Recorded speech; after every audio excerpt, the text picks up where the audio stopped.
Part 3 of History, Mystery, and the Bound Imagination.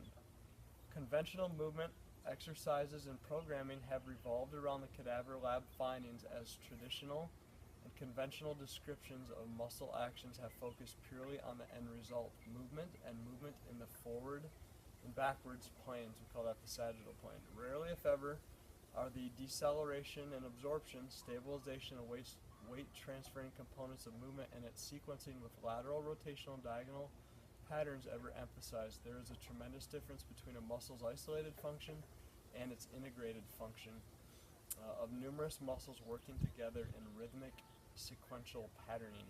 The whole is stronger than the sum of its parts. Does it seem lifelike, realistic, and applicable that simply displacing a pin or shifting a seat level on artificial training equipment is an adequate variation to train each individual and the components, the integrated components of their body, and preparing them for the rigors that they will undoubtedly face in the unpredictable, chaotic, and unstable environments of everyday life?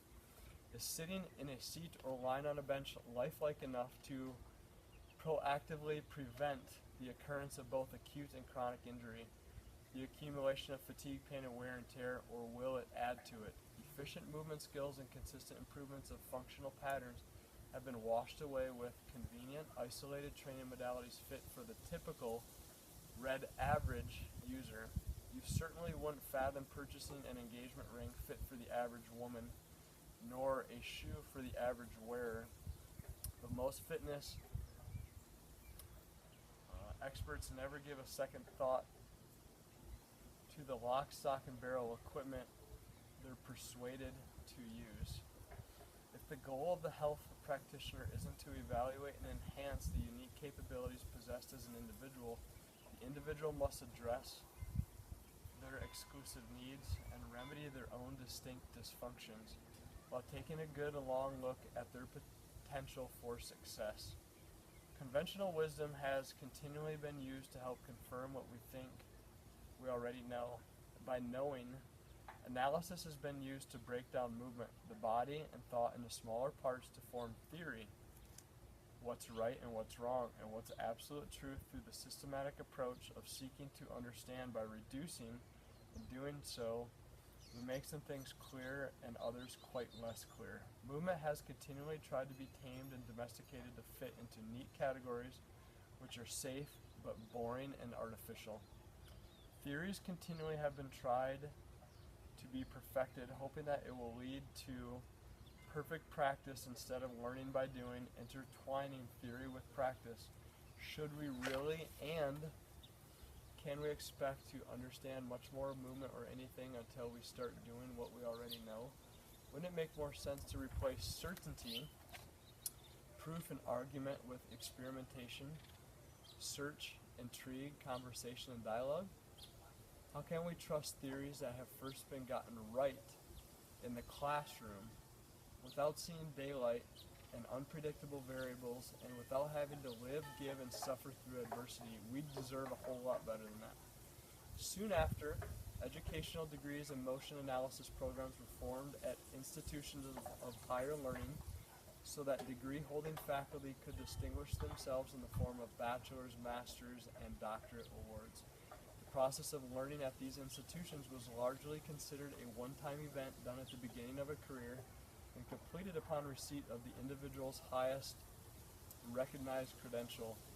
Typically, continued education was practiced at leisure and consisted of little more than publication of findings from research that yielded results conducive to the ideologies and philosophies of the examiner. Furthermore, any conclusions proving contradictory to the given hypothesis were simply discarded or unreleased. Herein, a set of testing criteria, which we know as protocol, was established as individuals' muscle groups were tested for pinpointing strength and weakness in an attempt to compare the data with reciprocal muscles and muscle groups, and from one individual to another.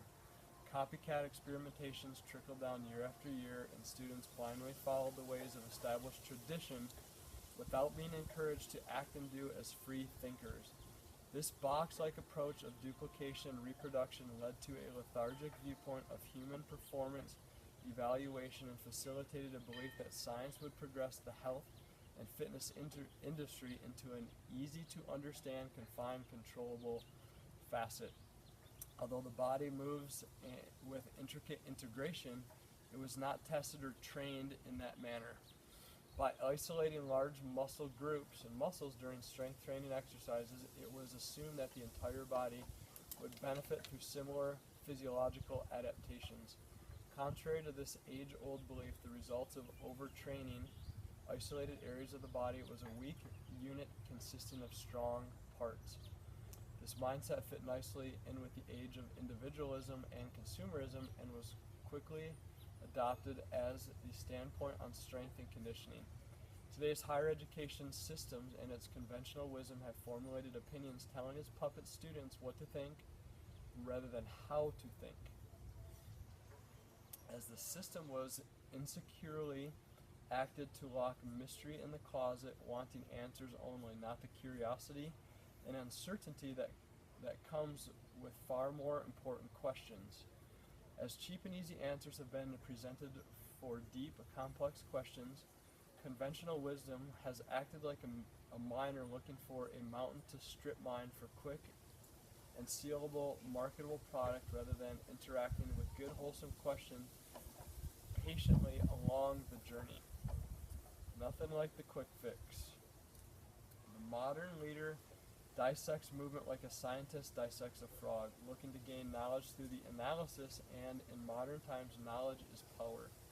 The knower is then confident in their opinion, perspective, belief systems, and formulations.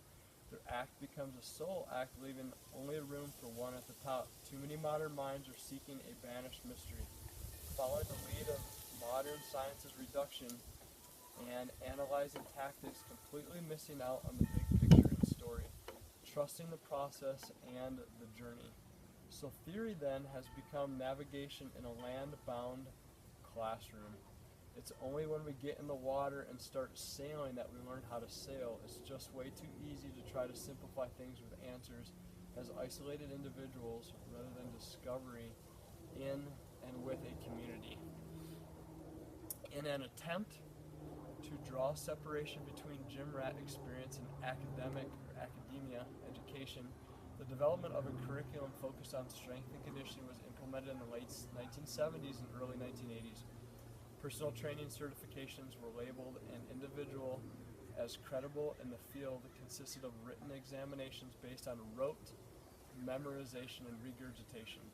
What seemed to be a progressive idea at the time led individual certification commissions to establish a more refined criteria to delineate those with similar certifications. Multiple certification holding individuals would appear to be more qualified than their cohorts, and thus many interested candidates spent much time, effort, and money in becoming specialized throughout various topic areas in health and fitness. This age of individualism has led to selfish, capitalistically driven trainers who only lead to the mass confusion on who knows what and what is best.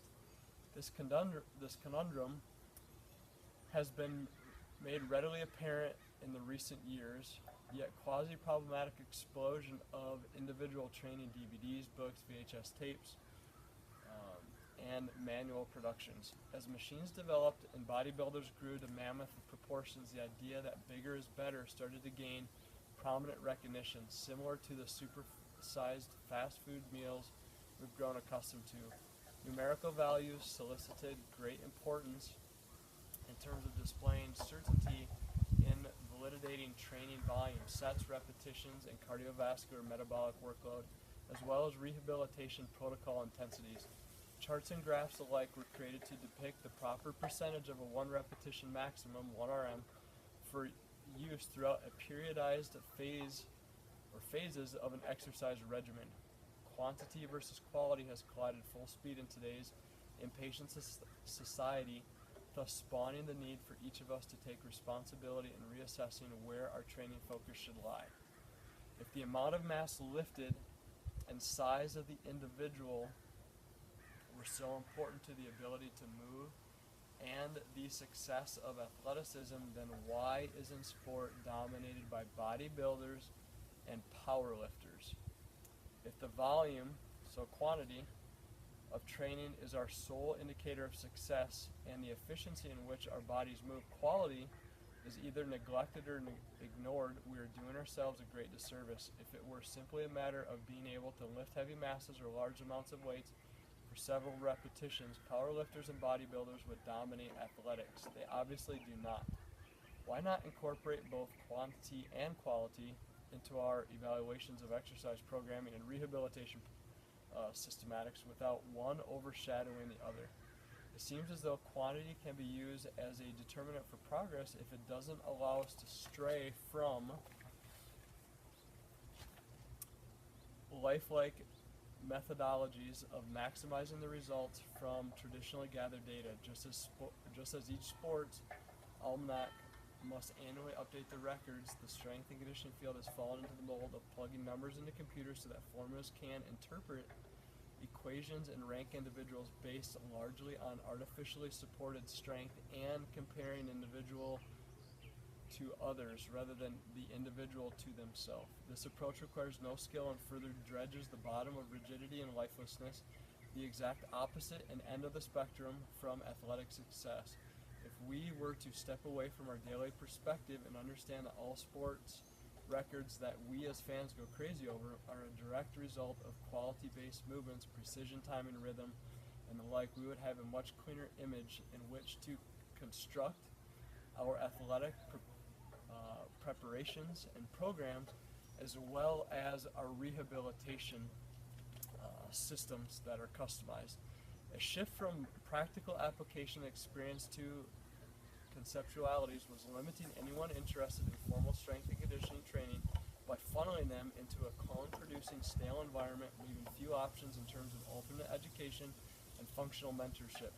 In the world of competitive athletics, numbers have provided an identity for many as well as goals for almost every participant.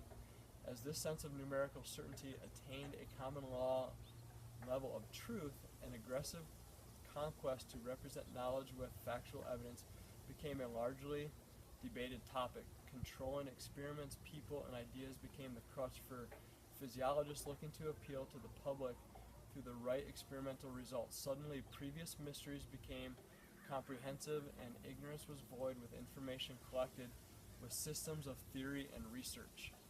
Over the years, numerous health facilities have been and will continue offering amenities other than traditional gym settings. Members and guests alike can now shop, eat, enjoy spa services, tan, pick up their dry cleaning, and use child care centers while they exercise. This age of consumerism has shifted an interest from yoga and Pilates towards functional training filled with gadgets and gizmos, while valuable, often open space, a truly functional setting, is often overlooked or completely ignored. Recently, the trend to develop and implement equipment which incorporates less restriction and thus more bodily freedom has become a hit with almost all gym goers. Tools such as medicine ball, sandbags, cable pulley systems, and unstable surfaces seem to yield the best results regardless of training goal. An increase in quicker rehabilitation and a decrease in cumulative repetitive motion injuries are becoming apparent with the graduated success of functional training. With the reduced need for equipment, cost of participation can decrease and compliance should be easier to adhere to. In order to divert stagnation from creeping into training, strength and conditioning coaches, physical therapists, rehab specialists, etc., they need to construct a personal model of reality. Keeping an open mind coupled with a dynamic approach to learning and growing will likely lead to the next cutting edge of rehabilitation, training, and thus reinitiate the entire cycle of adjusted replication all over again. Part 4 coming on up.